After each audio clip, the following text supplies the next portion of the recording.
പുതിയ ഒരു വീഡിയോയിലേക്ക് എല്ലാവർക്കും സ്വാഗതം. ഇന്നത്തെ റെസിപ്പി ഒരു എഗ്ഗ് ഫ്രൈഡ് റൈസിൻ്റേതാണ്. ആദ്യം തന്നെ ഫ്രൈഡ് റൈസ് ഉണ്ടാക്കാനായി 2 ഗ്ലാസ് ബിരിയാണി അരി കഴുകി മാറ്റി വയ്ക്കുക. ഒരു കുക്കറിൽ 1 ടേബിൾ സ്പൂൺ നെയ്യ് ഒഴിച്ച് അതിലേക്ക് 1 ടീസ്പൂൺ ജീരകം, 2-3 ഗ്രാമ്പു, ഒരു ചെറിയ സവാള അരിഞ്ഞത് ചേർത്ത് വഴറ്റുക.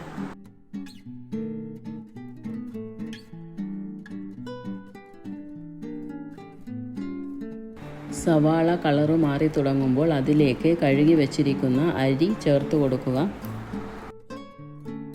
2 മിനിറ്റ് നേരം അരി ഇളക്കി വറുത്ത ശേഷം അരിയുടെ ഇരട്ടി വെള്ളവും ഉപ്പും ചേർത്ത് കുക്കർ അടച്ച് വെച്ച് 1 വിസിൽ വരുമ്പോൾ സ്റ്റൗ ഓഫ് ചെയ്യുക.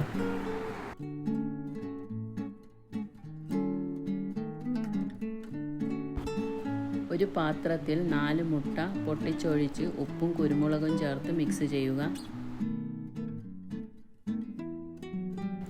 ഒരു പാൻ അടുപ്പിൽ വെച്ച് 1 ടേബിൾ സ്പൂൺ എണ്ണ ഒഴിച്ചു കൊടുത്ത് അതിലേക്ക് ഒരു സവാള ചെറുതായി അരിഞ്ഞത് ചേർത്ത് ഒന്ന് വഴറ്റിയ ശേഷം 2 പച്ചമുളക് കീറിയതും അടിച്ച മുട്ടയും ചേർത്ത് ഇളക്കി വറുക്കുക.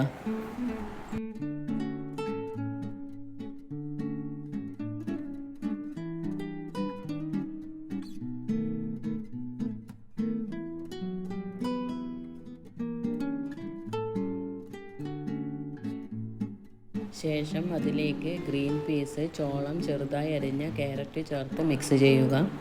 ഫ്രോസൺ ഗ്രീൻ പീസും ചോളവുമാണ് എടുത്തിട്ടുള്ളത്.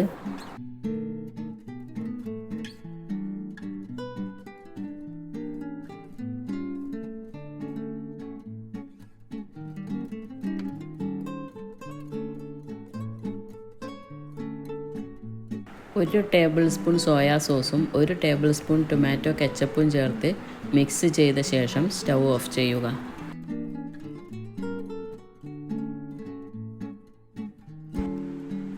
മുട്ട മിക്സിലേക്ക് ഫ്രൈഡ് റൈസ് ചേർത്ത് ഇളക്കി യോജിപ്പിച്ച് കഴിഞ്ഞാൽ എഗ്ഗ് ഫ്രൈഡ് റൈസ് റെഡിയായി.